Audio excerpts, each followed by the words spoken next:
കല്യാണം കഴിഞ്ഞാൽ പെണ്ണുങ്ങൾക്കൊരാഗ്രഹം, ഭർത്താവിൻ്റെ ഉമ്മാന് ഇഷ്ടമല്ല. എന്തെങ്കിലുമൊക്കെ പറഞ്ഞ് വഴക്കുണ്ടാക്കും. എന്തെങ്കിലുമൊക്കെ പറഞ്ഞ് വഴക്കുണ്ടാക്കിയിട്ട് മകനെയും ഉമ്മാനെയും രണ്ട് തട്ടിലാക്കും. എന്തിനാ? അവളുടെ ഭർത്താവിനെ ഒറ്റയ്ക്ക് കിട്ടാൻ. എൻ്റെ പ്രിയപ്പെട്ട സഹോദരിമാരോട് പറയാ, നിന്റെ ഭർത്താവിൻ്റെ ഉമ്മാനെ നീ എപ്പോഴും ഉമ്മയായിട്ട് നിനക്ക് സ്വർഗം വേണമെങ്കിൽ നീ നിന്റെ ഭർത്താവിൻ്റെ ഉമ്മാനെ ഉമ്മയായിട്ട് കാണണം. കാരണം എൻ്റെ പ്രിയമുള്ള സഹോദരന്മാരോട് ഞാൻ പറയുന്നു, നിന്റെ ഭർത്താവിൻ്റെ ഉമ്മായുമായിട്ട് നിന്റെ ഭർത്താവിനെ നീ അകറ്റിയ നീ വിധവയായി പോകുമെന്ന് നബി മുഹമ്മദ് മുസ്തഫ സല്ലല്ലാഹു അലൈഹി വസല്ലം. ഭർത്താവിനെയും ഉമ്മാനെയും തമ്മിലടിപ്പിച്ചിട്ട് ഒറ്റയ്ക്ക് പോയി സുഖിക്കാമെന്ന് നീ വിചാരിച്ച യോഗമില്ല പെങ്ങളെ. സ്വന്തം ഉമ്മായും ബാപ്പായും വേദനിപ്പിക്കുന്നവന്റെ ആയുസ് അല്ലാഹു കുറയ്ക്കുമെന്ന് നബി മുഹമ്മദ് മുസ്തഫ. അല്ലാഹുവിന്റെ പ്രവാചകനാ പറഞ്ഞത്. അല്ലാഹുവിന്റെ പ്രവാചകൻ സല്ലല്ലാഹു അലൈഹി വസല്ലമ തങ്ങൾ പറയുകയാണ്, മാതാപിതാക്കളുടെ മനസ്സ് വേദനിപ്പിക്കുന്നവന്റെ ആയുസ് അല്ലാഹു കുറച്ച് കളയുമെന്ന് പ്രവാചകൻ പഠിപ്പിക്കുമ്പോ, ഉമ്മാന്റെ മനസ്സ് വേദനിപ്പിക്കുന്ന മക്കളുണ്ട്.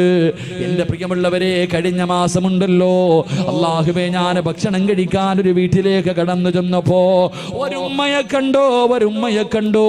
പടച്ചവനെ, ഉമ്മയും മക്കളും മത്സരമാണ്. ഉമ്മയും മക്കളും മത്സരമാണ്.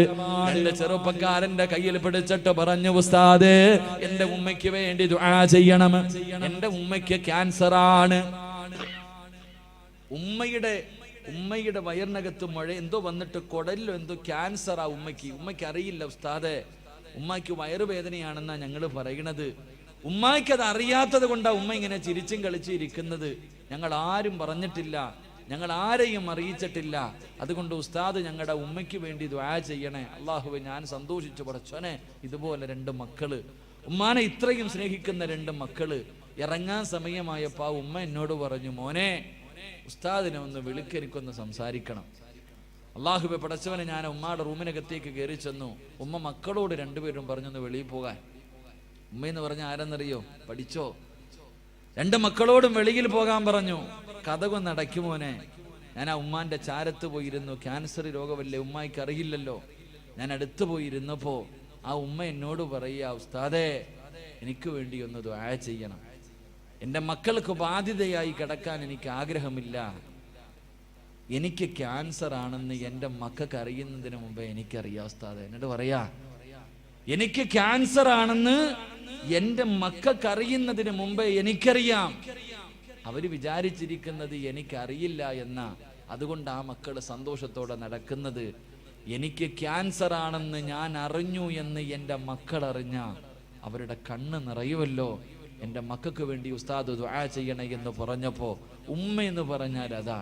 എൻ്റെ പ്രിയമുള്ള സഹോദരങ്ങളെ, ഞാൻ ചിന്തിക്കാറുണ്ട്, നമ്മുടെ ഉമ്മ ആരെന്നറിയോ? അടുത്തൊരു പെൺകുട്ടി പടച്ചവനെ 8 മാസം ഗർഭിണിയാണ്. 8 മാസം ഗർഭിണിയാണ്. ഹോസ്പിറ്റലിൽ കൊണ്ടുപോയപ്പോൾ ഡോക്ടർ പറഞ്ഞു, സീരിയസാ, ഈ കുഞ്ഞിനെ പ്രസവിച്ച ഉമ്മ മരിച്ചുപോകും. അല്ലാഹുവേ പടച്ചവനെ, ഉമ്മയുടെ വില എന്തെന്നറിയോ? ഹോസ്പിറ്റലിൽ കൊണ്ടുപോയി 8 മാസം ഗർഭിണിയായ പെണ്ണിനോട് ഡോക്ടർ പറയാ, ഈ കുഞ്ഞിനെ പ്രസവിക്കണ സമയത്ത് ഉമ്മ മരിച്ചു പോകാൻ സാധ്യതയുണ്ട്, വളരെ സീരിയസാ. ആ സമയത്ത് ആ പെണ്ണ് ചോദിച്ചെന്തെന്നറിയോ ഉസ്താദേ? ആ പെണ്ണ് ചോദിച്ചെന്ന് ഡോക്ടറോട് ചോദിക്കാ, എനിക്കെന്ത് വന്നാലും കുഴപ്പമില്ല, എൻ്റെ കുഞ്ഞിന് കുഴപ്പമൊന്നുമില്ലല്ലോ. നിങ്ങൾ ആലോചിക്കേ, പ്രസവിക്കുന്ന സമയത്ത് ആ പെണ്ണ് മരിക്കാൻ വരെ 99% സാധ്യതയുണ്ട്. അപ്പോഴും അവളെ കുറിച്ചല്ല ചിന്തിച്ചത്. ചിന്തിച്ചത് ഡോക്ടറെ, എൻ്റെ വയറ്റിൽ കിടക്കണ കുഞ്ഞിനൊന്നും ഇല്ലല്ലോ. അതാ നമ്മുടെ ഉമ്മ. അള്ളാഹു നമുക്ക് ഈമാൻ നൽകുമാറാകട്ടെ. എൻ്റെ പ്രിയപ്പെട്ട പെമ്മക്കളോട്, ഓടേണ്ടവർക്കൊക്കെ ഓടാം, ഒളിച്ചോടേണ്ടവർക്കൊക്കെ ഓടാം. ഓടിക്ക് കുഴപ്പമൊന്നുമില്ല. നിന്റെ ഉമ്മാനെ നാട്ടുകാർ മുഴുവനും വ്യഭിചാരി എന്ന് വിളിക്കും. നിനക്ക് കുഴപ്പമില്ലല്ലോ. നാട്ടുകാർ മുഴുവനും ഉമ്മാന്റെ സ്വഭാവമല്ലേ മോട് കാണിക്കൂ എന്ന് നാണം കെടുത്തിയാലും നിനക്കൊന്നുമില്ല. പ്രശ്നം 2-3 ഒരാഴ്ച മുമ്പാണെന്ന് തോന്നുന്നു. ഒരാഴ്ച മുമ്പ് പള്ളികളിലൊക്കെ പോയി പിരിവെടുത്തൊരു വാപ്പ. പള്ളിയിൽ എല്ലാ വെള്ളിയാഴ്ച പള്ളിയിൽ പോയി പിരിവെടുക്കും തൻ്റെ മോളെ കെട്ടിക്കാൻ. അല്ലാഹു പടച്ചോനെ 5-6 പവൻ സ്വർണ്ണമാ പാവ ഉപ്പ പിരിച്ചു. ഞായറാഴ്ച കല്യാണം. വെള്ളിയാഴ്ച വൈകിട്ട് പള്ളിയിൽ നിന്ന് പിരിവായിട്ട് വാപ്പ വന്നപ്പോൾ പടച്ചോനെ, ആ പെൺകുട്ടി ഒരുത്തൻ്റെ കൂടെ ഒളിച്ചോടിപ്പോയി. അല്ലാഹു, ആ വാപ്പ വീണതാ ഇതുവരെ എഴുന്നേറ്റിട്ടില്ല. അല്ലാഹു അദ്ദേഹത്തിന് ആഫിയത്ത് കൊടുക്കുമാറാകട്ടെ. ഓടേണ്ടവർക്കൊക്കെ ഓടാ. എൻ്റെ മുസ്ലിം പെണ്ണുങ്ങളോട് ഞാൻ ചോദിക്കട്ടെ, എനിക്ക് അഭിമാനമുണ്ട് പെണ്ണെ. എൻ്റെ ചെറുപ്പക്കാരികളായ പെൺകുട്ടികളോട് പറയടി, എൻ്റെ പെങ്ങളോട് ഞാൻ പറയാ, പൊന്നുമോളെ, ഈ നാട്ടിൽ ഈ കൂട്ടത്തിലൊരു പെണ്ണിരിപ്പുണ്ട്. ഞാൻ പറയാ, സഹാബി വനിതയുടെ ചരിത്രമൊന്നും ഞാൻ പറയില്ല. നിങ്ങളുടെ കൂട്ടത്തിലൊരു പെൺകുട്ടി ഇരിപ്പുണ്ട്, 34 വയസ്സുണ്ട് ആ പെണ്ണിനെട്ടാ. എടി, അവളാണ് നല്ല ഉപ്പായ്ക്കും ഉമ്മായ്ക്കും പറഞ്ഞവള്. ഞാൻ പറഞ്ഞു തരും, നിങ്ങൾക്ക് ഇഷ്ടപ്പെട്ടില്ലെങ്കിൽ ഞാൻ പറയും. 34 വയസ്സുള്ളൊരു പെൺകുട്ടി ഈ സദസ്സിനകത്തിരിപ്പുണ്ട്. അവളെ പോലെ നമ്മുടെ മക്കളെ അള്ളാഹു ആക്കി തരാൻ വേണ്ടി ദുആ ചെയ്യും. ഞാൻ ദുആ ചെയ്യും. കാരണം ആ 34 വയസ്സുള്ള പെൺകുട്ടി എന്നോട് കരഞ്ഞ് വിളിച്ചിട്ട് പറഞ്ഞു, ഉസ്താദേ എനിക്ക് വേണ്ടി ദുആ ചെയ്യണം, എൻ്റെ കല്യാണം ഇതുവരെ നടന്നിട്ടില്ല, എൻ്റെ വാപ്പ മരണപ്പെട്ടു പോയി ഉസ്താദെ, 34 കൊല്ലമായി. ഇന്ന് ഞാൻ അള്ളാനെ പേടിച്ചാ ജീവിക്കണത്, അള്ളാനെ പേടിച്ചാ ഞാൻ ജീവിക്കുന്നത്. പടച്ചവനെ, എനിക്കൊരു നല്ല ജീവിതം കിട്ടാൻ ഒരു സ്വന്തം സഹോദരനെ പോലെ എനിക്ക് വേണ്ടി ദുആ ചെയ്യണേ എന്ന് പറഞ്ഞൊരു പെണ്ണി സദസ്സിലിരിക്കുന്നുണ്ട്. അള്ളാഹുവേ, അവളാ മോളെ പെണ്ണ്. 34 കൊല്ലമായിട്ടും അവൾക്കും വിചാരമുണ്ടായിട്ടും അള്ളാഹുവിനെ പേടിച്ച് കഴിയുന്നവൾ. എന്നെങ്കിലും ഒരിക്കൽ അള്ളാഹു നല്ല ഒരു ജീവിതം തരുമെന്ന പ്രതീക്ഷയോടെ ഈ സദസ്സിൽ ആ പൊന്നുമോളിരിപ്പുണ്ട്. അള്ളാഹുവേ, ആ മകൾക്ക് നീ നല്ലൊരു ജീവിതം കൊടുക്കണേ പടച്ചവനെ. അള്ളാഹുവേ, നീ നല്ലൊരു ജീവിതം കൊടുക്കണേ പടച്ചവനെ. മുസ്ലിം പെണ്ണെന്ന് പറഞ്ഞാൽ അങ്ങനെ, അല്ലാതെ തിന്നിട്ട് നിനക്ക് കൊഴുപ്പ് കൂടുമ്പോ, തിന്നിട്ട് എല്ലിനകത്ത് കൊഴുപ്പ് കൂറുമ്പോ പടച്ചവനെ, പടച്ച റബ്ബിന്റെ ദീനിനെ ചവിട്ടി തേച്ചിട്ട് സ്വന്തം ഉപ്പാനെ ഉമ്മാനെയും സമൂഹത്തിന്റെ മുന്നിൽ നാണം കെടുത്തിയിട്ട് പോയാ നിന്നെ അള്ളാഹു വെറുതെ വിടത്തില്ല. അള്ളാഹു നമുക്ക് ഈമാൻ നൽകി അനുഗ്രഹിക്കുമാറാകട്ടെ. എൻ്റെ പ്രിയമുള്ളവരെ, ചരിത്രം സാക്ഷിയാണ്. ഉസ്താദന്മാര് പറയും, ഇങ്ങനെയൊക്കെ പോകുന്നവള് പുഴുത്തു ചാകുമെന്ന് പറയുമ്പോ ഇവരാരടാ പറയാൻ അവകാശം? ഇവർക്ക് പറയാൻ എന്ത് അവകാശം? എൻ്റെ പ്രിയപ്പെട്ട പെങ്ങളെ, ചരിത്രം സാക്ഷിയാ.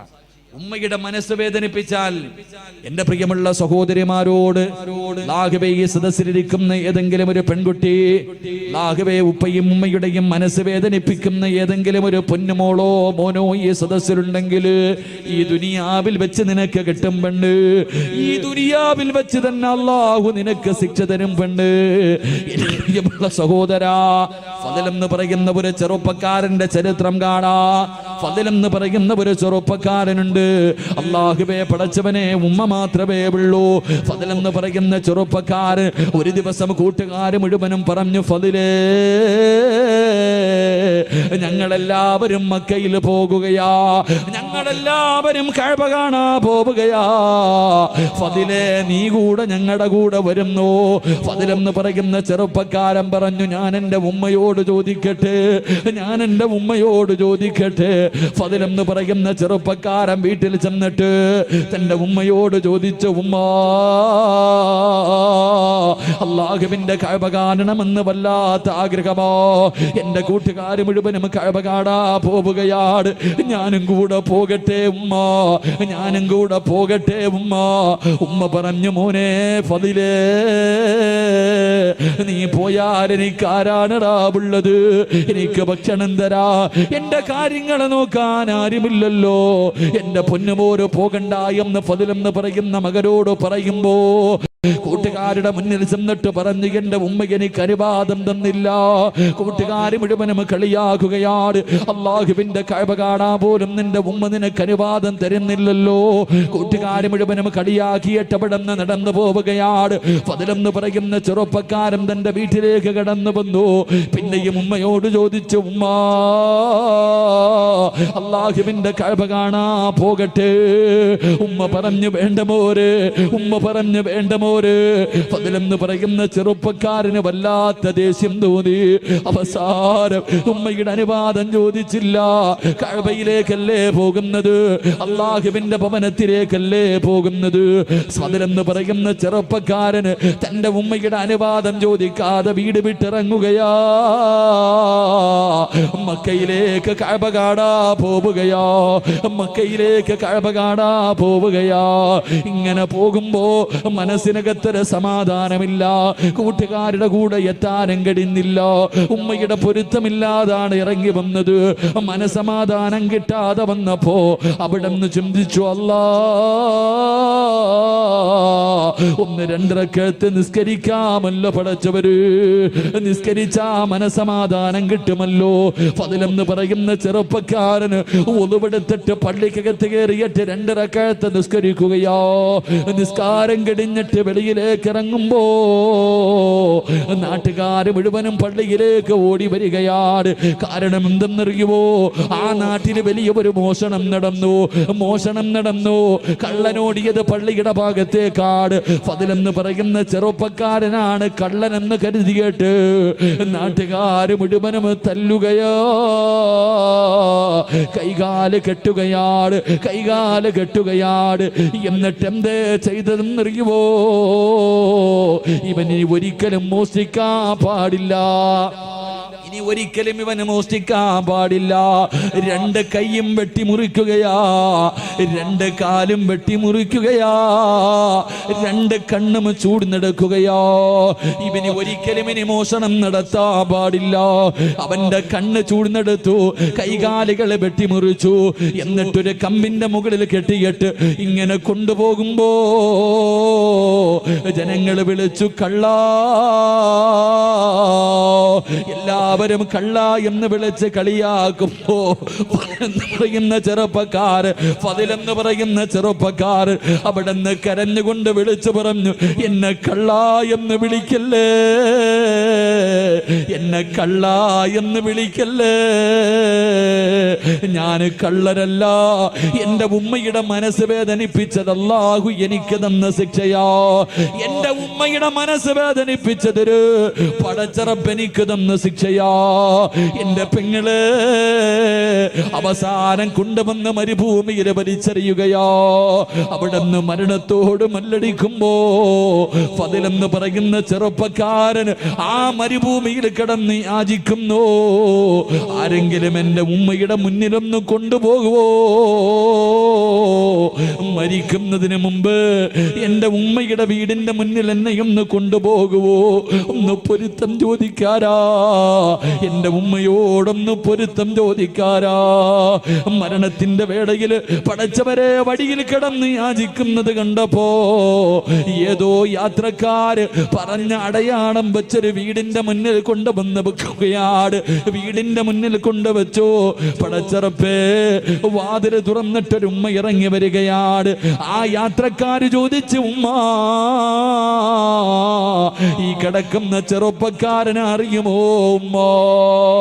ഈ ചെറുപ്പക്കാരനെ അറിയുമോ ഉമ്മ? ആ ഉമ്മ നോക്കുമ്പോ കൈയില്ലാതെ, കണ്ണില്ലാതെ, കാലില്ലാതെ രക്തത്തിൽ കുളിച്ച് കിടക്കുന്നവരെ ചെറുപ്പക്കാരൻ ആരാണെന്നറിയുന്നില്ല. ആ ഉമ്മ പറഞ്ഞു, മക്കളെ ഇതാരാണെന്ന് എനിക്കറിയില്ല എന്ന് പറയുമ്പോ തന്റെ പ്രിയപ്പെട്ട ഉമ്മയുടെ ശബ്ദം കേൾക്കുമ്പോ ഫദ്ല് വിളിക്കുന്നു, ഉമ്മ ഞാനാണുമ്മ. ഉമ്മയുടെ മനസ്സ് വേദനിപ്പിച്ചിട്ട് മക്കയിലേക്ക് പോയ ഫദ്ലാ ഉമ്മ. എനിക്കല്ലാഹു ഈ ദുനിയാവിൽ വെച്ച് തന്നെ ശിക്ഷ തന്നു എന്ന് പറയുമ്പോ എന്റെ പ്രിയപ്പെട്ട പെങ്ങള് ഉമ്മയുടെ മനസ്സ് വേദനിപ്പിച്ചിട്ട് ഒളിച്ചോടിയവളല്ല, കണ്ടവന്റെ കൂടെ പോയവളല്ല, സിനിമയ്ക്ക് പോയവളല്ല, കറങ്ങാൻ പോയവളല്ല, കളിക്കാൻ പോയവളല്ല. അല്ലാഹുവിന്റെ വിശുദ്ധമായ കഅബ കാണാൻ പോയ ഒരു മകന് അല്ലാഹു ദുനിയാവിൽ വെച്ച് തന്നെ ഇങ്ങനെ ഒരു ശിക്ഷ കൊടുത്തു എന്ന് പ്രവാചകം പഠിപ്പിക്കുമ്പോ ഇനി പറപെങ്ങള് രക്ഷപ്പെടുവോ മോള്, രക്ഷപ്പെടുവോ മോള്? വാപ്പയുടെയും ഉമ്മയുടെയും കണ്ണ് നിറയിപ്പിക്കുന്ന ചെറുപ്പക്കാരാ, എന്റെ പ്രിയപ്പെട്ട പെങ്ങള് വല്ലാഹി സത്യം രക്ഷപ്പെടൂല മോള്. വല്ലാഹി സത്യം ഒരു കാലത്തും രക്ഷപ്പെടൂല. അതുകൊണ്ട് എന്റെ പ്രിയമുള്ളവരോട് പറയുകയാ, മാതാപിതാക്കളെ സ്നേഹിക്കടേ. ഉമ്മയുടെ കാൽച്ചുവട്ടിലാ സ്വർഗം കിടക്കുന്നത്, ഉമ്മയുടെ കാൽച്ചുവട്ടിലാ സ്വർഗം കിടക്കുന്നത്.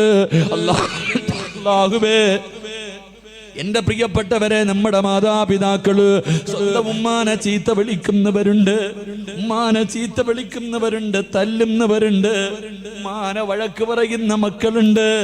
എന്റെ പ്രിയപ്പെട്ട ചെറുപ്പക്കാരാ, അങ്ങനെ കഴിയുന്നടാ. ഇന്ന് ലക്ഷങ്ങൾ മുടക്കിയിട്ട്, ഇന്ന് ലക്ഷങ്ങൾ ചെലവഴിച്ചിട്ട് നിന്നെ ഒരു മനോഹരമായ വീട് കെട്ടി, നീ ഒരു മനോഹരമായ വീട് കെട്ടി, ആ വീടിനകത്ത് സുഖമില്ലാതെ രോഗം പിടിച്ച് കിടക്കുന്ന നിന്റെ ഉമ്മയൊന്ന് കാർക്കിച്ചു തുപ്പിയാൽ, രോഗം പിടിച്ച് ബോധമില്ലാതെ കിടക്കുന്ന ഉമ്മ നിന്റെ വീടിന്റെ ബെഡ്റൂമിനകത്തൊന്ന് മൂത്രമൊഴിച്ചാൽ, അല്ലാഹുവേ, മാന വഴക്ക് പറയുന്ന മക്കളുണ്ടല്ലോ, മാന ചീത്ത വിളിക്കുന്ന മക്കളുണ്ടല്ലോ. എടാ, നിന്റെ വീടിന്റെ ബെഡ്റൂമിനകത്ത് നിന്റെ ഉമ്മയൊന്ന് തുപ്പിയപ്പോ നിനക്ക് സഹിച്ചില്ലല്ലോ. നിന്റെ ഉമ്മയൊന്ന് ബെഡിൽ മൂത്രമടിച്ചപ്പോ അറിഞ്ഞുകൊണ്ടല്ലോ, അറിയാതെ അല്ലേ പോരെ. ആ പാവങ്ങൾ അങ്ങനെ ഒന്ന് വിസർജനം നടത്തിയപ്പോ നിന്റെ ഉമ്മാനെ വഴക്ക് പറയുന്ന ചെറുപ്പക്കാരാ, നീ എവിടെ കിടന്നാടാ മൂത്രമൊഴിച്ചതെന്നറിയോ?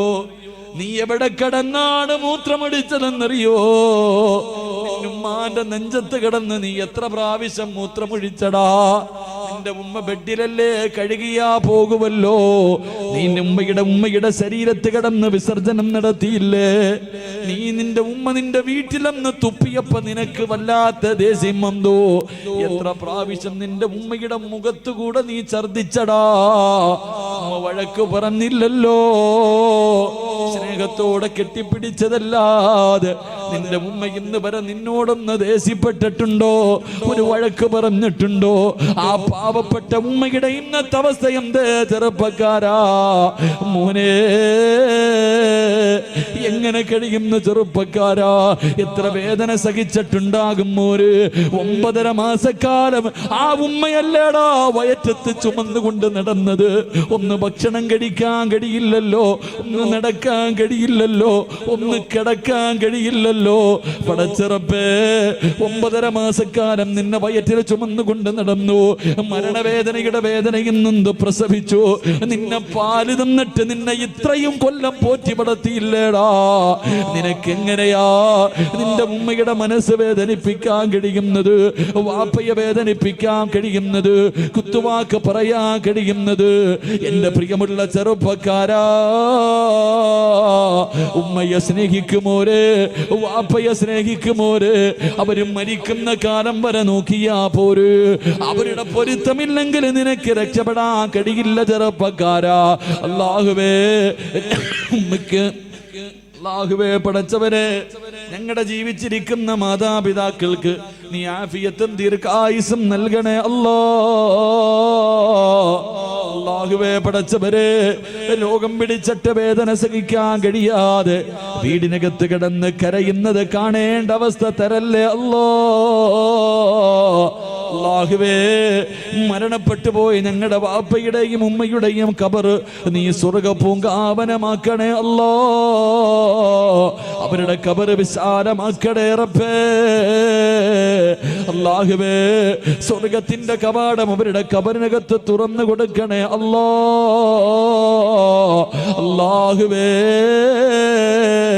ഞങ്ങളുടെയും കാത്ത് സ്വർഗ്ഗത്തിന്റെ കവാടത്തിന്റെ മുന്നിൽ ഞങ്ങളുടെ മാതാപിതാക്കളെ കാത്തു നിൽക്കണേ അല്ലോ.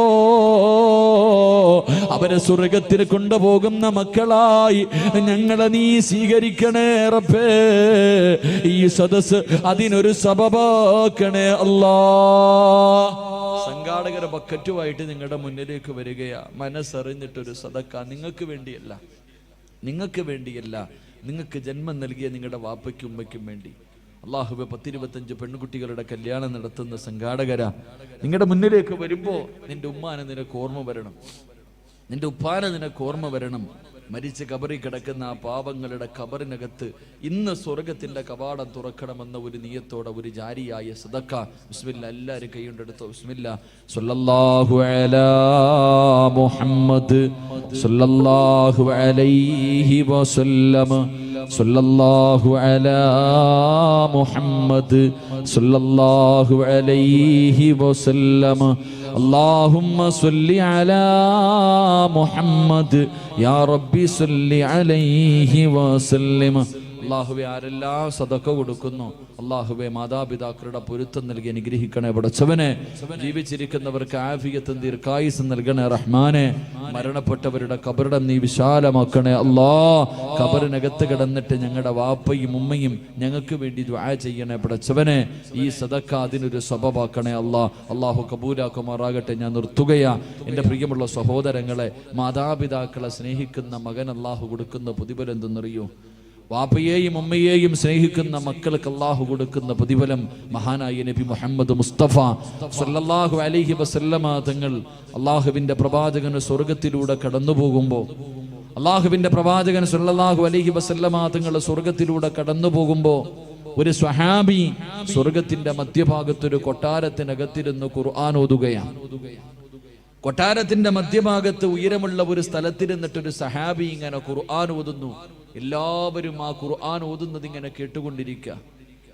അള്ളാഹുവിന്റെ പ്രവാചകൻ സല്ലല്ലാഹു അലൈഹി വസല്ലമ തങ്ങൾ ചോദിച്ചു, ആരാ ഈ സ്വർഗത്തിലിരുന്ന് ഖുർആൻ ഓതുന്ന ഈ ചെറുപ്പക്കാരൻ ആരാ? അവിടെ നിന്ന് പറഞ്ഞു കൊടുത്തു മഹാനായി നബി സല്ലല്ലാഹു അലൈഹി വസല്ലമ തങ്ങൾ. ആയിഷാ ബീബി റളിയല്ലാഹു തആല അൻഹയുടെ ചരിത്രം പറഞ്ഞു കൊടുക്കുമ്പോൾ ആയിഷാ ബീബി റളിയല്ലാഹു തആല അൻഹ ചോദിച്ചു, ആരാ നബിയേ സ്വർഗത്തിലിരുന്ന് ഖുർആൻ ഓതുന്ന ചെറുപ്പക്കാരൻ ആടാ? അവിടെ നിന്ന് പറഞ്ഞു, ഹാരിസ് ഇബ്നു നുഅ്മാൻ റളിയല്ലാഹു തആല അൻഹു. ഹാരിസ് ഇബ്നു നുഅ്മാൻ എന്ന് പറയുന്ന ചെറുപ്പക്കാരനാ. ഈ പ്രതിഫലം കിട്ടാനുള്ള കാരണം തൻ്റെ ഉമ്മയെ സ്നേഹിച്ചതിനുള്ള പ്രതിഫലമാണെന്ന് നബി മുഹമ്മദ് മുസ്തഫ സല്ലല്ലാഹു. സ്വർഗത്തിലിരുന്ന് ഖുർആൻ ഓതാൻ പറ്റുന്ന സ്വർഗത്തിലെ ഉയർന്ന പദവി അല്ലാഹു നൽകും. അല്ലാഹു നൽകി അനുഗ്രഹിക്കുമാറാകട്ടെ. അതുകൊണ്ട് എൻ്റെ പ്രിയപ്പെട്ട സഹോദരങ്ങളോട് സഹോദരിമാരോട് നമ്മുടെ ഉമ്മാനെയും ഉപ്പാനെയും ഒരു കാലത്തും അവരുടെ മനസ്സ് വേദനിപ്പിക്കരുത്. അവരുടെ കണ്ണ് നിറയുന്ന ഒന്നും ചെയ്യാൻ പാടില്ല. അവർ നമ്മളെ എന്തൊക്കെ ചെയ്താലും എത്ര തല്ലിയാലും, ചില ചെറുപ്പക്കാർ ചോദിക്കും, ഉമ്മയുടെ സ്വഭാവം വളരെ മോശമാ ഉസ്താദെ, എന്ത് ചെയ്യാനാ? എന്ത് ചെയ്താലും നമ്മുടെ ഉമ്മ തന്നെയാണ്. ഉമ്മയ്ക്ക് പകരം വെക്കാൻ ഒന്നും കഴിയില്ല. അള്ളാഹു നമ്മുടെ ഉമ്മയ്ക്ക് ദീർഘായുസ് നൽകി അനുഗ്രഹിക്കുമാറാകട്ടെ. നമ്മുടെ ഉമ്മയ്ക്ക് എല്ലാവർക്കും ഉമ്മയോട് വല്ലാത്ത സ്നേഹമാണ്. എൻ്റെ പ്രിയപ്പെട്ട സഹോദരിമാരോട്, എൻ്റെ പ്രിയപ്പെട്ട സഹോദരങ്ങളോട്, എൻ്റെ പ്രിയപ്പെട്ട കൊച്ചുമക്കളോട്, എൻ്റെ പ്രിയപ്പെട്ട ഉമ്മമാരോട് പറയുക, നിങ്ങളുടെ മക്കൾ വഴിപിടയ്ക്കാനുള്ള കാരണം നിങ്ങൾ തന്നെയാണ്. നിങ്ങളുടെ അടുത്ത് ഞാൻ വയലിന് വന്നപ്പോൾ ഒരു കുട്ടിയെ വളർത്താനുള്ള വഴികൾ മുഴുവനും ഞാൻ പറഞ്ഞു തന്നു. അവിടെ നിന്ന് 10 മണിക്ക് വയൽ അവസാനിപ്പിക്കേണ്ടി വന്നു. എങ്ങനെ ആദ്യം ദുആ ചെയ്യണം, നല്ല പെണ്ണിൻ്റെ വയറ്റിലെ നല്ല മക്കൾ പിറക്കൂ. വിവാഹത്തിന് മുമ്പുള്ള കുറേ കാര്യങ്ങൾ പറഞ്ഞു. പ്രസവം വരെ ഞാൻ പറഞ്ഞിട്ടാണ് നിർത്തിയത്. പക്ഷെ ഒരു കാര്യം പറയാനുള്ള സമയം അവിടെ കിട്ടിയില്ല. എൻ്റെ പ്രിയമുള്ള സഹോദരങ്ങളെ, ഈ അടുത്തുള്ള കാര്യങ്ങൾ നിങ്ങൾ ചിന്തിച്ചു നോക്ക്. 9ാം ക്ലാസ്സിൽ പഠിക്കുന്ന ഒരു പെൺകുട്ടി, 9ാം ക്ലാസ്സിൽ പഠിക്കുന്ന ഒരു പെൺകുട്ടി ബാത്റൂമിനകത്ത് രാവിലെ സ്കൂളിൽ പോകുന്നതിന് മുമ്പ് ബാത്റൂമിനകത്ത് കയറിയിട്ട് വാതിൽ തുറക്കണില്ല. കുറേ സമയമായി വാതിൽ തുറക്കണില്ല. ഉമ്മ സംശയം തോന്നിയിട്ട് ചെന്ന് നോക്കുമ്പോൾ പടച്ചവനെ സെൽഫി എടുക്കുക. ബാത്റൂമിനകത്ത് നിന്നിട്ട് നല്ല ശബ്ദം കേൾക്കുന്നു. വാതിൽ ഉമ്മ ചവിട്ടി തുറന്നു. തെള്ളി തുറന്നകത്തേക്ക് കയറിയപ്പോൾ 9ാം ക്ലാസ്സിൽ പഠിക്കുന്ന മകള് ശരീരത്തിൽ ഒരു നൂൽ ബന്ധം പോലും ഇല്ലാതെ സെൽഫി എടുത്തുകൊണ്ടിരിക്കുക. സ്വന്തം ചിത്രം, സ്വന്തം ഫോട്ടോ ഇങ്ങനെ മൊബൈലിൽ പകർത്തുന്നു. ഉമ്മ തൻ്റെ പൊന്നുമോളെ ഒരുപാട് തല്ലി. അവസാനം ഉമ്മയ്ക്ക് സങ്കടം വന്നു. മകളോട് ചോദിച്ചു, ആർക്ക് വേണ്ടിയാ മോളെ നീ ഈ ഫോട്ടോ എടുത്തത്? ആ സമയത്ത് 9ാം ക്ലാസ്സിൽ പഠിക്കുന്ന മകള് പറഞ്ഞു കൊടുത്തൊരു മറുപടിയുണ്ട്. എൻ്റെ ക്ലാസ്സിൽ 33 കുട്ടികൾ പഠിക്കുന്നുണ്ട്. ആ 33 പെൺകുട്ടികളിൽ 26 പേരും അവരുടെ നഗ്നചിത്രം എടുത്തുകൊണ്ടുവന്ന് കൂട്ടുകാരെ മുഴുവനും കാണിച്ചു. ഇന്ന് കൊണ്ടുപോകേണ്ടത് ഞാനാ, എൻ്റെ കൂട്ടുകാരെ കാണിക്കാൻ വേണ്ടിയാണ് ഞാനിതെടുത്തത് എന്ന് ആ പൊന്നുമോള് പറയുമ്പോൾ, എൻ്റെ പ്രിയമുള്ളവരെ, ഇന്നത്തെ മക്കളുടെ അവസ്ഥ എവിടെ എത്തി നിൽക്കുന്നു? കാസർഗോഡ് ജില്ലയിൽ 31 വയസ്സുള്ളൊരു സഹോദരി പെട്ടെന്ന് ഗർഭിണിയായി. ഭർത്താവ് ഗൾഫിൽ പോയിട്ട് 1.5 കൊല്ലമായി. എങ്ങനെയാണ് ഗർഭിണിയായതെന്നറിയില്ല. ഭർത്താവ് ഗൾഫിൽ പോയി ആകെ വിഷയമായി. അവസാനം ആ പെണ്ണ് അള്ളാഹുവിൻ്റെ ഖുർആൻ എടുത്ത് സത്യം ചെയ്തിട്ട് പറഞ്ഞു, എൻ്റെ ഭർത്താവല്ലാതെ എൻ്റെ ശരീരത്തിൽ ആരും തൊട്ടിട്ടില്ല. എൻ്റെ ഭർത്താവല്ലാതെ ഒരാളും എൻ്റെ ശരീരത്ത് തൊട്ടിട്ടില്ല. പിന്നെ എങ്ങനെ ഗർഭിണിയായി? കിടന്നുറങ്ങുമ്പോൾ നല്ലതുപോലെ സൂക്ഷിക്കാനാണ് നിനക്കിത് പറയണേ. ഇന്ന് മുതൽ കിടന്നുറങ്ങുമ്പോൾ നീ നല്ലതുപോലെ ആലോചിക്കണം. വീട്ടിലെ മക്കളുണ്ടെങ്കിൽ സൂക്ഷിക്കണം. ഈ ഉമ്മ അള്ളാഹുവേ എങ്ങനെ ഗർഭിണിയായി എന്നറിയില്ല. +1 പഠിക്കുന്നൊരു മകനുണ്ട്. 10ലോ +1ലോ പഠിക്കുന്നൊരു മകൻ. ഈ മകന്റെ സ്വഭാവത്തിലൊരു മാറ്റം കണ്ടപ്പോ ആരോ കൊണ്ടുപോയി ഒരു കൗൺസിലിംഗ് നടത്തിയപ്പോൾ ആ മകൻ പറഞ്ഞു, എൻ്റെ ഉമ്മയുടെ വയറ്റിൽ കിടക്കണ കുഞ്ഞിൻ്റെ തന്ത ഞാനാണെന്ന്. അള്ളാഹു നമ്മളെ കാക്കുമാറാകട്ടെ. സ്വന്തം ഉമ്മയ്ക്ക് മയക്കുമരുന്ന് കൊടുത്തിട്ട് ഈ മകനാണ് ഈ പണി ഒപ്പിച്ചതെങ്കിൽ എൻ്റെ പ്രിയമുള്ള സഹോദരങ്ങളെ, എന്തുകൊണ്ടാണ് നമ്മുടെ മക്കൾ ഇങ്ങനെ ആകുന്നത്? എല്ലാ വാപ്പമാർക്കും പരാതിയാ, ഉസ്താദെ ഞാൻ പറഞ്ഞ അനുസരിക്കില്ല, മുടിവെട്ടുന്നില്ല, അവൻ നിസ്കരിക്കുന്നില്ല, ഖുർആൻ ഓതുന്നില്ല, എത്ര നല്ല കാര്യം പറഞ്ഞാലും ചെയ്യണില്ല, അവൻ എന്നെ ചീത്ത വിളിക്കുന്നു, എന്നെ ബഹുമാനിക്കുന്നില്ല, പരാതി പറയുന്നല്ലോ. എന്തേ അതിൻ്റെ കാരണമെന്നറിയൂ? നിങ്ങളുടെ മക്കൾ വഴിപിടച്ചു പോകാനുള്ള കാരണം, നാട്ടുകാരൊരു പഴഞ്ചൊല്ല് പറയാറുണ്ട്, കുഞ്ഞിലെ ശീലം അവസാനം വരെ ഉണ്ടാകുമെന്ന്. എൻ്റെ പ്രിയപ്പെട്ട സഹോദരങ്ങളോട് പറയുന്നു, നിങ്ങളുടെ വീട്ടിൽ ചെറിയ മക്കളുണ്ടെങ്കിൽ, പ്രായപൂർത്തിയാകാത്ത ചെറിയ കുട്ടികൾ നിങ്ങളുടെ വീട്ടിലുണ്ടെങ്കിൽ നിങ്ങൾ നല്ലതുപോലെ സൂക്ഷിക്കണം. ചെറിയ മക്കൾ നിങ്ങളുടെ വീട്ടിലുണ്ടെങ്കിൽ നിങ്ങൾ പറയും, ഉസ്താദേ കുട്ടിയല്ലേ, കുഞ്ഞല്ലേ, അവനൊന്നും അറിയില്ല എന്നാ നമ്മൾ വിചാരിക്കണേ. എൻ്റെ പ്രിയമുള്ളവരെ, അള്ളാഹുവിൻ്റെ വിശുദ്ധമായ ഖുർആൻ പറഞ്ഞു, 3 സമയങ്ങളിൽ പ്രായപൂർത്തിയാകാത്ത മക്കൾ ഉമ്മയുടെയും വാപ്പയുടെയും ബെഡ്റൂമിൽ കിടക്കണമെങ്കിൽ അനുവാദം ചോദിക്കണമെന്ന് അള്ളാഹുവിൻ്റെ വിശുദ്ധ ഖുർആൻ. 3 സമയം. സ്വന്തം ഉപ്പാന്റെ ഉമ്മാന്റെ റൂമിൽ കയറണമെങ്കിൽ അനുവാദം ചോദിക്കണം. പ്രായപൂർത്തിയാകാത്ത കൊച്ചുമക്കൾ, 9 വയസ്സിന്റെ താഴെ പ്രായമുള്ള കുട്ടികൾ, 3 അവസരത്തിൽ ഒന്നാമത്തെ അവസരം സുബഹിക്ക് മുമ്പുള്ള സമയം, നട്ടുച്ച സമയം, ഇശായിക്ക് ശേഷമുള്ള സമയം. ഈ 3 സമയത്തും ഉമ്മയുടെയും വാപ്പയുടെയും ബെഡ്റൂമിലേക്ക് മക്കൾ കയറാൻ പാടില്ല, അനുവാദം ചോദിക്കണം. കാരണം സുബഹിക്ക് മുമ്പുള്ള സമയം ഉമ്മയും വാപ്പയും നല്ല ഉറക്കത്തിലാ. ഉമ്മയുടെ ഔറത്ത് തുറന്നു കിടക്കാം, വാപ്പയുടെ ഔറത്ത് തുറന്നു കിടക്കാം. ചെറിയ കുട്ടി ഓടി ചെല്ലുമ്പോൾ ഉമ്മയുടെ ഔറത്ത് കണ്ട ആ മകന്റെ മനസ്സിന്റെ ഉള്ളിൽ അത് പതിയും, അവൻ തലതിരിഞ്ഞു പോകാൻ അത് കാരണമാകും. സ്വന്തം വാപ്പയുടെ ഔറത്ത് 8 വയസ്സുള്ള മകള് കണ്ടാൽ, 7 വയസ്സുള്ള മകള് കണ്ടാൽ അവരുടെ മനസ്സിന്റെ ഉള്ളിലകത്തിന് ചിന്ത, ഭാവിയിൽ അത് ബാധിക്കാൻ സാധ്യതയുണ്ട്. അതുകൊണ്ട് അള്ളാഹുവിന്റെ ഖുർആൻ പറഞ്ഞു, സ്വന്തം വാപ്പയുടെയും ഉമ്മയുടെയും ഔറത്ത് പോലും മക്കള് കാണാൻ പാടില്ല എന്ന് ഖുർആൻ പഠിപ്പിക്കുമ്പോൾ നിങ്ങൾ എന്തേ ചെയ്യണത്? ഇന്ന് നിങ്ങൾ ഇംഗ്ലീഷ് പടം കാണുന്നത് ഒരുമിച്ചിരുന്നല്ലേ? വാപ്പായും ഉമ്മായും മക്കളും കൂടെ ഒരുമിച്ചിരുന്നിട്ട് ഇംഗ്ലീഷ് പടം കാണുന്ന കാലം, അരപ്പാവാടയിട്ട് ആടുന്ന പെണ്ണിന്റെ ആട്ടം കാണുന്ന കാലം. പിന്നെ ഓടിയില്ലെങ്കിലല്ലേ കുഴപ്പമുള്ളൂ. അല്ലാഹു ഈമാൻ നൽകുമാറാകട്ടെ. ചെറിയ മക്കള് വീട്ടിലുണ്ടെങ്കിൽ എന്റെ പ്രിയമുള്ള സഹോദരങ്ങളെ, ഒരു ചരിത്രം പറഞ്ഞുകൊണ്ട്, അല്ലാഹുവേ പടച്ചവനെ, ഈ സദസ്സിലിരിക്കുന്ന മാതാപിതാക്കൾക്ക് അല്ലാഹുവേ പടച്ചവരെ സമാധാനം കിട്ടാൻ ഒരു ചരിത്രം സൂക്ഷിക്കാൻ ഒരു ചരിത്രം പറഞ്ഞു തരാ.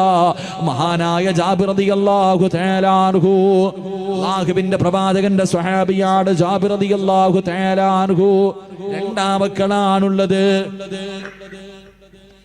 ആൺമക്കളാണുള്ളത്. ജാബിർ തങ്ങളും ഭാര്യയും മക്കളും വല്ലാത്ത സന്തോഷമാ. ഒരു ദിവസം സന്തോഷം കാരണം അവരെല്ലാവരും തുള്ളിച്ചാടുകയാണ്. അതിന്റെ കാരണം എന്തെന്നറിയോ? അവരുടെ വീട്ടിലേക്ക് മഹാനായ അസ്റഫുൽ ഖൽഖ് നബി മുഹമ്മദ് മുസ്തഫ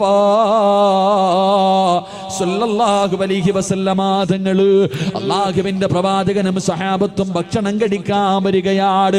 റസൂലുള്ളാഹി വിരുന്ന് വരുന്ന ദിവസമോ, സന്തോഷം കാരണം ജാബിർ തങ്ങളും ഭാര്യയും കിടന്ന് വല്ലാത്ത സന്തോഷത്തിലാ. ജാബിർ തങ്ങൾ പറഞ്ഞു, പെണ്ണേ, അല്ലാഹുവിന്റെ റസൂലിന് ഭക്ഷണമുണ്ടാക്കുക. ഭാര്യ അടുക്കളയിലേക്ക് ഭക്ഷണം ഉണ്ടാക്കാൻ പറഞ്ഞു വിട്ടിട്ട് ജാബിർ റളിയല്ലാഹു തആല അൻഹു അല്ലാഹുവിന്റെ റസൂലിന് കൊടുക്കണമല്ലോ.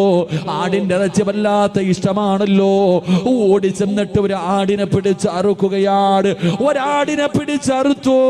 എന്നിട്ട് അതിന്റെ ഇറച്ചി മുഴുവനും എടുത്തിട്ട് അടുക്കളയിലേക്ക് കടന്നു വന്ന് പ്രിയപ്പെട്ട ഭാര്യയുടെ കൂടെ അടുക്കളയിൽ നിന്ന് കറിയുണ്ടാക്കുകയോ. അവിടെ നിന്ന് ഭർത്താവ് ഇറച്ചിക്കറി വെക്കുന്നു, ഭാര്യ ചപ്പാത്തി റെഡിയാക്കുന്നു.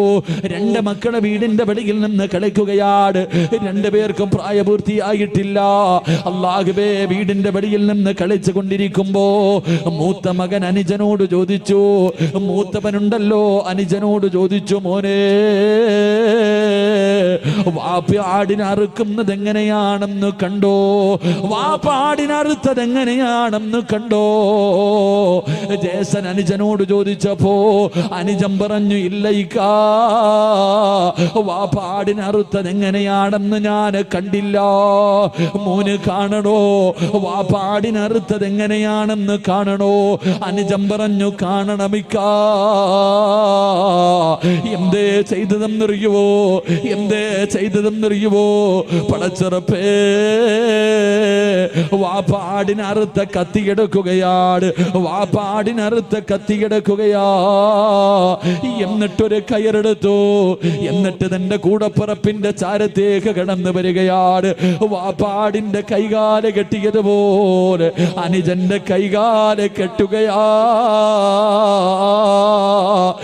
എന്നിട്ട് വാപ്പാടിന്റെ കഴുത്ത് തിരിച്ചു വെച്ചതുപോലെ തന്റെ സഹോദരന്റെ കഴുത്തിങ്ങനെ തിരിച്ചു വെക്കുകയാണ്.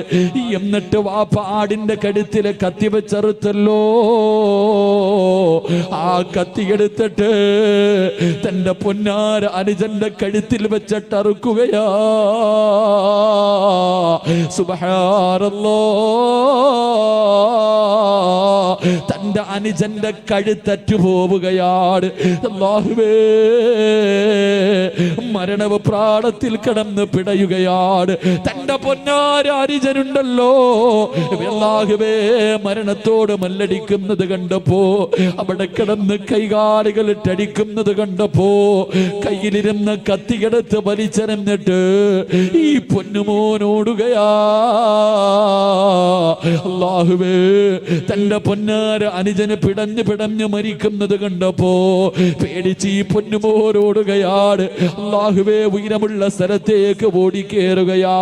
ഉയരമുള്ള സ്ഥലത്തേക്ക് ഓടിക്കേറുമ്പോ അവന്റെ കാല് തെറ്റിയിട്ട് താഴെ വീഴുകയാ. വീഴുന്ന അവസരത്തില് ആ പൊന്നുമകന്റെ തലപൊരു കല്ലിലടിച്ചിട്ട് അവന്റെ തല പൊട്ടിയിട്ട് തലച്ചോറ് തിറയ്ക്കുകയാണ്. അവന്റെ തലച്ചോറ് തെറിക്കുകയാ. അവിടെ കിടന്നിട്ടൊന്ന് കരയാ, ഒന്ന് വിളിക്കാൻ പോലെ കഴിഞ്ഞില്ല. ആ പൊന്നുമോന്റെ തല പൊട്ടിയിട്ട് അവിടെ കിടന്ന് രക്തമൊലിച്ചവനും മരണപ്പെടുകയാ. രണ്ട് മക്കള് വീടിന്റെ വെളിയിൽ മരിച്ചു കിടക്കുന്നു. ഭാര്യയും ഭർത്താവും ഒന്നും അറിയാതെ അടുക്കളയിൽ നിന്ന് ഭക്ഷണം വെക്കുകയാണ്. അവസാനം നെയ്തീർന്നു പോയി. ജാബിർതങ്ങളുടെ ഭാര്യയുണ്ടല്ലോ, നെയ്വാങ്ങുന്നതിന് വേണ്ടി വീടിന്റെ വെളിയിലേക്ക് കടന്നു വരികയോ. നെയ്വാങ്ങുന്നതിന് വേണ്ടി വീടിന്റെ വെളിയിലേക്ക് കടന്നു വരുമ്പോ സുബ്ഹാനല്ലാഹ്,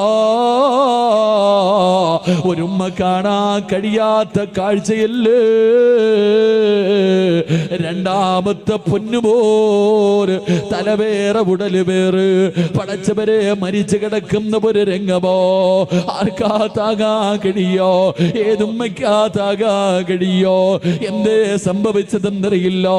തന്റെ പൊന്നാര മകന്റെ മയ്യത്തിന്റെ മുന്നിലിരുന്നിട്ട് പ്രിയപ്പെട്ട ഭാര്യ കരയുകയാ. അവൾ ഈമാനുള്ളവളാ. അല്ലാഹുവേ, അവിടെ ഇരുന്ന് ചിന്തിച്ചുറപ്പേ, എന്റെ ഭർത്താവിനോട് പറയാ പാടില്ലല്ലോ, എന്റെ ഭർത്താവ് ഇതറിയാ പാടില്ലോ, എന്റെ മകൻ മരിച്ചത് ഭർത്താവ് അറിയാ പാടില്ല. കാരണം അല്ലാഹുവിന്റെ റസൂൽ ഇന്ന് ഭക്ഷണം കഴിക്കാൻ വരുന്ന ദിവസമോ ഇത് മരണവീടാകാ പാടില്ല. റസൂലുള്ള പോയതിനു ശേഷമേ എന്റെ ഭർത്താവ് ഇതറിയാ പാടുള്ളൂ. പടച്ചറപ്പേ, തന്റെ പൊന്നുമോന്റെ മയ്യത്തെടുത്തിട്ട് മാറ്റിക്കിടത്തുകയാണ്. ഒരു തുണിയെടുത്ത് പുതച്ചു. തന്റെ പൊന്നാര മകന്റെ മയ്യത്തിങ്ങനെ മറച്ചു വെച്ചിട്ട് അവിടെ നിന്ന് മുന്നോട്ട് നടക്കുമ്പോ അതാ കിടക്കുന്നു തന്റെ മൂത്തമോര്. തലച്ചോറ് പൊട്ടിച്ചിതറി കിടക്കുകയാണ്. അവനും മരിച്ചു കിടക്കുകയാ. തന്റെ പൊന്നാര അനുജന്റെ കൂടെ ആ പൊന്നുമോന്റെ മയ്യത്തും കൊണ്ടുവന്ന് കിടത്തുകയാണ്. രണ്ടുപേരെയും ഒരുമിച്ച് കിടത്തിയിട്ട് തുണിയെടുത്ത് മറച്ചിട്ട് അല്ലാഹുവേ വീടിനകത്തേക്ക് വീട്ടിലേക്ക് കടന്നു ചെല്ലുകയാ. തന്റെ പ്രിയപ്പെട്ട ഭാര്യയുടെ കണ്ണ് നിറഞ്ഞിരിക്കുന്നത് കണ്ടപ്പോ ജാബിർ തങ്ങൾ ചോദിച്ചു, പെണ്ണേ എന്തേ പറ്റിയത്? അവിടെന്ന് പറഞ്ഞൊന്നുമില്ല, തീയുടെ ചുവട്ടിലിരിക്കുകയാണല്ലോ, ഭർത്താവിനോട് പോലും പറഞ്ഞില്ല. അവസാനം എന്റെ പ്രിയമുള്ളവര് അതാ വരുന്നു അസ്റഫുൽ ഖൽഖ് നബി മുഹമ്മദ് മുസ്തഫ സല്ലല്ലാഹു അലൈഹി വസല്ലമ തങ്ങള് അല്ലാഹുവിന്റെ റസൂൽ കടന്നു വരികയാണ്. പ്രവാചകൻ ഇങ്ങനെ കടന്നു വരുമ്പോ റൂഹുൽ അമീൻ മലക്ക് ജിബ്രീൽ അലൈഹിസ്സലാം ഇറങ്ങി വരികയാണ്. അവിടെ വന്നിട്ട് പറയുന്നു, നബിയേ പോകുന്ന വീട്ടില് 2 കുട്ടികളുണ്ട് നബിയേ. ഭക്ഷണം കഴിക്കുന്ന സമയത്ത് ഭക്ഷണം കഴിക്കാനിരിക്കുമ്പോ ആ മക്കളെ കൂടെ വിളിച്ചിരുത്തിയട്ടെ ഭക്ഷണം കഴിക്കാ പാടുള്ളൂ. ജിബ്രീൽ വന്ന് പറഞ്ഞിട്ട് പോവുകയാണ്. അല്ലാഹുവിന്റെ റസൂൽ വീടിന്റെ മുന്നിൽ വന്നു, അവിടെ നിന്ന് സലാം പറഞ്ഞു, വീടിനകത്ത് കയറി. ജാബിർ റളിയല്ലാഹു തആല കഴിക്കുന്നതിന് വേണ്ടി ഭക്ഷണം എടുത്തു വെച്ചു. കഴിക്കാ സമയമായപ്പോ അല്ലാഹുവിന്റെ റസൂൽ ചോദിച്ചു, ജാബിറേ മക്കളെവിടെ? ജാബിറ് അവരെ കൂടെ വിളിക്ക് ജാബിറ്, ഒരുമിച്ചിരുന്ന് ഭക്ഷണം കഴിക്കാ ജാബിറ്. ജാബിർ തങ്ങൾക്ക് വല്ലാത്ത സന്തോഷമായി. എന്റെ മക്കൾ എത്ര വലിയ ഭാഗ്യവാന്മാരാ, അല്ലാഹുവിന്റെ റസൂലിന്റെ കൂടെ ഇരുന്ന് ഭക്ഷണം കഴിക്കാ ഭാഗ്യമുണ്ടല്ലോ. അവിടെ നിന്ന് വിളിച്ചു, പെണ്ണ് മക്കളെ റസൂലുള്ള വിളിച്ചു കൊണ്ടുവാ. ജാബിർ തങ്ങളുടെ ഭാര്യയുടെ ഹൃദയത്തിനകത്ത് ഹൃദയം പൊട്ടുന്നത് പോലെയാണ് വാർത്ത കേട്ടത്. അവിടെ നിന്ന് പറഞ്ഞില്ല, അല്ലാഹുവിന്റെ റസൂലിനോട് ഭക്ഷണം കഴിക്കാ പറ. ജാബിർ തങ്ങൾ പറഞ്ഞില്ല, പെണ്ണേ മക്കളെ വിളിക്ക്. രണ്ടാമതും പറഞ്ഞു, റസൂലുള്ളയോട് ഭക്ഷണം കഴിക്കാ പറ. മൂന്നാമതും ജാബിർ തങ്ങൾ വിളിക്കാ പറഞ്ഞു. എന്നിട്ടും വിളിക്കാതെ വന്നപ്പോ വല്ലാത്ത ദേഷ്യം വന്നു. തന്റെ പ്രിയപ്പെട്ട ഭാര്യയോട് ദേഷ്യപ്പെടുകയാ. റസൂലുള്ളാഹിന്റെ കൂടെ ഇരുന്ന് എന്റെ മക്കൾക്ക് ഭക്ഷണം കഴിക്കാൻ അവസരം കിട്ടുമ്പോ നീ എന്തിനാണ് തടസ്സം നിൽക്കുന്നത്? അവിടെ നിന്ന് വഴക്ക് പറഞ്ഞപ്പോ സഹികെട്ടിട്ട് തന്റെ പ്രിയപ്പെട്ട ഭർത്താവിന്റെ കയ്യിൽ പിടിച്ച് വീടിന്റെ വെളിയിലേക്ക് കൊണ്ടുപോയി മറച്ചിട്ടിരിക്കുന്ന മറയങ്ങ് മാറ്റുമ്പോ സുബ്ഹാനല്ലാഹ്, ജാബിർ തങ്ങളും മക്കളുടെ മയ്യത്തിന്റെ മുന്നിൽ തളർന്നു വീഴുകയാ. തന്റെ പൊന്നാര മക്കള് 2 പേരും മരിച്ചു കിടക്കുന്ന രംഗം കാണുമ്പോ ജാബിർ റളിയല്ലാഹു തആല മയ്യത്തിന്റെ മുന്നിൽ ഇരുന്നിട്ട് പൊട്ടിക്കരയുകയാണ്. ആ സമയമുണ്ടല്ലോ ജാബിർ തങ്ങളുടെ പ്രിയപ്പെട്ട ഭാര്യ, അല്ലാഹുവിനെ പേടിയുള്ള പെണ്ണ്, ഈമാനുള്ള പെണ്ണ്, ദീനിനെ കുറിച്ച് അറിവുള്ള പെണ്ണ്, തന്റെ പ്രിയപ്പെട്ട ഭർത്താവ് തന്റെ മക്കളുടെ മയ്യത്തിന്റെ മുന്നിലിരുന്ന് കരയുമ്പോ തലയിൽ കൈവച്ചിട്ട് അവിടെ നിന്ന് ചോദിച്ചു, ജാബിറേ കരയുകയാണോ ജാബിറ്? കരയുകയാണോ ജാബിറ്? ഇത് അല്ലാഹുവിന്റെ പരീക്ഷണമാ, തോറ്റുകൊടുക്കല്ലേ, തോറ്റുകൊടുക്കല്ലേ. ഇത് പടച്ച റബ്ബിന്റെ പരീക്ഷണമാ ജാബിറ്. നമ്മുടെ വീടിനകത്തിരിക്കുന്നതാരെന്നറിയുവോ? ഈ ലോകം മുഴുവനും പടക്കാ കാരണക്കാരനായ അല്ലാഹുവേ, ഉമ്മയെക്കാല് വാപ്പയെക്കാല് മക്കളെക്കാല് സ്വന്തം ജീവനെക്കാല് സ്നേഹിക്കേണ്ട പ്രവാചകന് ഭക്ഷണം കഴിക്കാൻ വീടിനകത്തിരിക്കുമ്പോ സ്വന്തം മക്കളുടെ മയ്യത്തിന്റെ മുന്നിലിരുന്ന് കരയുകയാണോ ജാബിറേ? എഴുന്നേക്ക് ജാബിറ്, എഴുന്നേക്ക് ജാബിറ്.